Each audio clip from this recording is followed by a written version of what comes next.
Second grade can be a pivotal and almost magical developmental period in the life of a young literacy learner. I loved teaching second graders. I noticed a phenomenon that occurred during the holiday break mid year. They left for the 2 week break as my little second graders, and often when they returned, they were a little different. Some more than others, but there was some sort of transformation that had occurred. I'm not exactly sure what happened because, well, it was subtle, and I'm not exactly sure why. I do think there was some sort of settling in as readers. For the most part, they'd learned the foundational skills of reading. And of course, they still had much learning to do, but many, if not most, were able to decode simple words and read independently. And they were also able to encode words, to write words and sentences, to create stories. And there's a great deal to be said for their burgeoning confidence as literacy learners. So maybe that's what I was noticing. This transitional moment in the middle of second grade ushers students into a new phase of their literacy lives that will carry them through their elementary school years and beyond. All the excellent things teachers have been doing to grow them as readers and writers are on full display. All the literacy events, the conversations, the read alouds, the shared reading experiences, and the excellently scaffolded teaching and learning of essential reading skills are coming together, and students can envision themselves as independent readers and writers, and many have already learned to love books. This is the opportune time in their lives to further nurture a love of reading. Children begin to embrace the books they love to read on their own. As an adult, I have my own favorite genres of books and my favorite authors. For example, I love a variety of English mystery novels. I also try to read everything written by certain authors like Marilyn Robinson and Ernest Hemingway. I love the poetry of Emily Dickinson and William Butler Yeats. I read a lot and a lot of different types of books. As a child, I loved the Ramona and Beezus books by Beverly Cleary and Nancy Drew novels. Teachers can begin early in the lives of young literacy learners to facilitate their own discovery of their favorite books. Teachers can open up the world of books to young children by doing short book talks or book tastings, reading short passages from different books. I really think the most powerful books at the elementary level are those that are written as a series. My students were intrigued with the Magic Treehouse series. Many were already hooked on those books in first grade when teachers read them aloud, and by second grade, they were already reading them on their own, one after the other. There are many similar series teachers can share with their students through book tastings. Selections of books can be offered like a tray of appetizers. It's important to provide a variety of books to taste because you never know what will appeal to your students.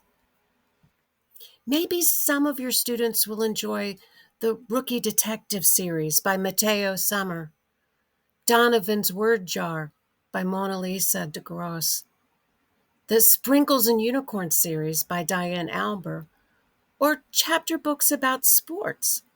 And some students may like video game themed series like Trapped in a Video Game by Dustin Brady.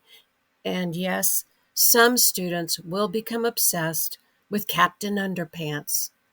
As a teacher, you hope to make a match between your young readers and the characters and stories in books because the point is to get them reading independently. Because, as the saying goes, the more you read, the better you read. And the better you read, the more you want to read and will continue to read. And don't forget that children's storybooks are still very much on the menu. The language used in many children's storybooks have complex syntax structures and vocabulary and are extremely valuable for young readers. So continue to put them on the appetizer tray for book tastings throughout your students' elementary school years. Teachers often find their daily schedule so packed that it's difficult to reserve time in the day for children to read independently. But it's so important to carve out at least 20 minutes a day for students to pull out a book and find a cozy place to just read and be transported away from daily life within the pages between the covers of a favorite book. This is a very important component of reading instruction that just cannot be negotiated. Be sure that children have choices in what they read. I'm never more engaged as a reader than when I'm reading a book that I've chosen to read for the sheer enjoyment of reading. Of course, I need to read a lot of different types of books and texts for my professional life, and I enjoy reading those too. But there is nothing more enjoyable than reading something I've chosen to read just for the pleasure of reading. It's the same with elementary students, too. When there are texts they need to read throughout the day along with the rest of the class, but they also need time to read for pleasure, a book of their own choosing. Remember, too, that you should read aloud to your elementary students every day. This is where you can really stretch your students' comprehension skills and vocabulary development. Select books to read that are slightly above your students' independent reading levels, books they may not be able to read on their own. As you read, pause to explain new vocabulary words or concepts. Model the strategies you employ to understand the text. In other words, metacognitively model your own comprehension process.